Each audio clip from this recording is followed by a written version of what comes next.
कि जो झारखंड में हुआ है, जिस तरह से हेमंत सोरेन के साथ भारतीय जनता पार्टी या यूं कहें राष्ट्रीय स्वयंसेवक संघ आरएसएस मोहन भागवत की सेना ने जिस तरह का व्यवहार किया है हेमंत सोरेन के साथ, वह घोर निंदनीय है। हेमंत सोरेन इस देश के नायक हैं, बहुजन समाज के नायक हैं, आदिवासी समाज के नायक हैं, और एक नायक के साथ, हमारे नायक के साथ इस तरह का व्यवहार बर्दाश्त नहीं किया जाएगा। हेमंत सोरेन के साथ नरेंद्र मोदी की ईडी ने, अमित शाह की ईडी ने जिस तरह का व्यवहार किया है, लगता है कोई अपराधी जा रहा हो। क्यों भाई, इस देश में क्या कोई आदिवासी मुख्यमंत्री हो जाएगा, उसको आप इस तरह से कुर्सी से उतारेंगे?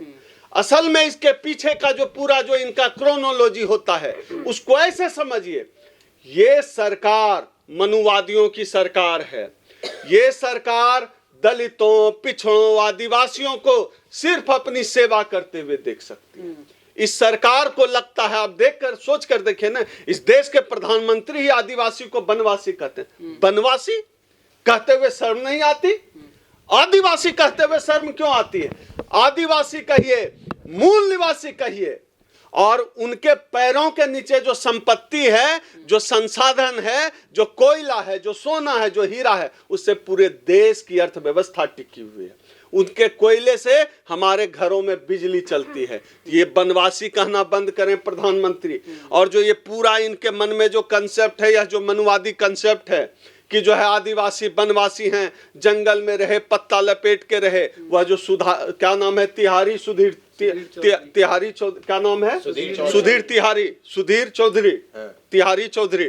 तो जो सुधीर तिहारी है, ये असल में जो है, ये मूल रूप से आदतन अपराधी है। अंग्रेजी में कहते हैं हैबिचुअल क्रिमिनल। हैबिचुअल क्रिमिनल का टेक्निकल टर्म ये है जो आदतन अपराधी हो। आज क्राइम किया, कल भी करेगा, परसों भी करेगा, सुधर नहीं सकता है। ये आदमी जेल में रह के आया है, तिहाड़ जेल में रह के आया है, तिहारी चौधरी। तो यह आदमी आदतन अपराधी है, फिर क्राइम कर रहा है, फिर क्राइम करेगा, फिर क्राइम कर रहा है। मुझे लगता है इस सुधीर चौधरी को जेल नहीं भेजने की जरूरत है। इस सुधीर चौधरी को पागल खाने भेजा जाना चाहिए। ये आदमी वही डिजर्व करता है। असल में सुधीर चौधरी को सबसे ज्यादा खतरा तो इनके ऑफिस के सहकर्मियों को है। यह आदमी मानसिक रूप से, सुधीर चौधरी इस कदर विक्षिप्त हो चुका है कि हो सकता है कि ऑफिस में इसके सामने से इसका कोई सहकर्मी, कोई और पत्रकार, कोई चपरासी, कोई सिक्योरिटी गार्ड गुजरे, यह आदमी हपक लेगा उसको। हपकना होता है बिहार में, हपकना कहते हैं दांत काट लेने को। यह आदमी काट खाएगा सुधीर चौधरी। इस स्तर पे इसको जंजीर में बांध के इसको 1-1.5 साल तक के लिए किसी पागल खाने में ठीक से इलाज करना चाहिए, उसके बाद इसको जेल भेजना चाहिए। यह आदमी सुधीर चौधरी सभ्य समाज के लिए बहुत खतरनाक है। आखिर सोचिए, ये लोग जो ऐसा सोचते हैं, यह प्रवृत्ति कहां से आती है? यह प्रवृत्ति आती है इनके दिमाग में जो मनुवाद चलता है, यहाँ जो सॉफ्टवेयर लगा है, यहाँ मनुस्मृति चलता है इनको। और यहाँ जो मनुस्मृति सॉफ्टवेयर लगा हुआ है, वो मनुस्मृति कहती है कि इस देश का दलित, आदिवासी, पिछड़ा शासक नहीं बन सकता। शासक बनने की छोड़िए, कुर्सी पर नहीं बैठ सकता है। आप समझिए, आज भी पानी पीने पर भी हत्या कर देते हैं ये लोग। और एक आदिवासी सीएम बना हुआ है, एक आदिवासी राष्ट्रपति बनी हुई है। और ये सब कैसे हुआ? ये सब हुआ बाबा साहब डॉक्टर अंबेडकर के संविधान से, उससे हुआ है। इसीलिए ये लोग संविधान से नफरत करते हैं, इसीलिए इनको राम राज पसंद है, इसीलिए ये लोग अयोध्या में नाच रहे थे, इसलिए ये ऐसा करते हैं। इनके दिमाग में मनुस्मृति है, लेकिन इनको समझ में अब तक नहीं आया है देश बदल चुका है। देश में अब मनुस्मृति नहीं चलता है सुधीर, अब आईपीसी चलता है। और तुम्हारे ऊपर सुधीर जो ये हुआ है ना, एफआईआर जो SC/ST एक्ट लगा है, बहुत जल्दी नापे जाओगे।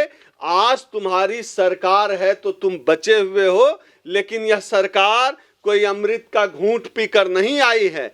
एक न एक दिन सुधीर चौधरी को जेल जाना होगा, और लंबे समय के लिए जेल जाना होगा। अब आईपीसी देश में चलता है, बाबा साहब का संविधान चलता है, कोई मनु का विधि से देश नहीं चल रहा। हम लोग तो जो देख रहे हैं, मैं कहता हूं इस देश के बहुजनों को देखो, और ख़ास तौर पे उन बहुजनों से कहता हूँ जो राम राज के समय में जो राम का जो मूर्ति पत्थर को ये लोग जिंदा कर रहा था फूक फाक के, तो उसमें जो बहुजन नाच रहे थे उनके लिए कहना चाहता हूँ, देखो राम राज आ गया है। राम राज में SC ST में भी एक्ट में भी गिरफ्तारी नहीं होनी है। ये तो CM के ऊपर किया है तब गिरफ्तारी नहीं हो रही है। और जो तुम जो माथे पे पटका लगा के राम राज ला रहे हो, तुम्हारा क्या होगा? कौन सी पुलिस सुनेगी? मैं तो बहुजनों से कहता हूँ, इसलिए बहुजनों, राम तुम्हारा नहीं है, राम का राज मत लाओ। हम लोग संबूक के वंशज हैं जिसका गला काटा गया, हम लोग एकलव्य के वंशज हैं जिसका अंगूठा काटा गया। इस देश में लड़ाई मनुवाद बनाम अंबेडकरवाद की है, मनुस्मृति बनाम भारतीय संविधान की है। तो देश के बहुजनों को संविधान के साथ खड़ा होना पड़ेगा, क्योंकि अगर यह संविधान चला जाएगा ना तो फिर कमर में झाड़ू गले में हरिया 2024 खत्म होते होते ये इंतजाम मोदी जी, भागवत जी हम लोगों के लिए कर रहे हैं। भारत की मीडिया अपने मूल चरित्र में ही जातिवादी है। भारत की मीडिया अपने मूल चरित्र में SC ST OBC के खिलाफ है। भारत की मीडिया अपने मूल चरित्र में ही आरक्षण के खिलाफ है। भारत की मीडिया दलितों, आदिवासियों को नंग धड़ंग देखना चाहती है, पिछड़ों को बदहाल स्थिति में देखना चाहती है। भारतीय मीडिया इसलिए संविधान से नफरत करती है। ये लोग गाहे बगाहे संविधान के खिलाफ बोलते रहेंगे, कभी कभी कोई अंबेडकर के खिलाफ भी बोल देता है, तो कभी कभी ये लोग SC ST आदिवासी का मजाक उड़ाएंगे, कभी दलितों का मजाक उड़ाएंगे। तो भारतीय मीडिया अपने मूल चरित्र में जनेऊवादी है। इसीलिए भारत की मीडिया जो मेन स्ट्रीम मीडिया है उसको मैं मेन स्ट्रीम मीडिया नहीं कहता हूँ, मनु मीडिया कहता हूँ, जनेऊ मीडिया कहता हूँ।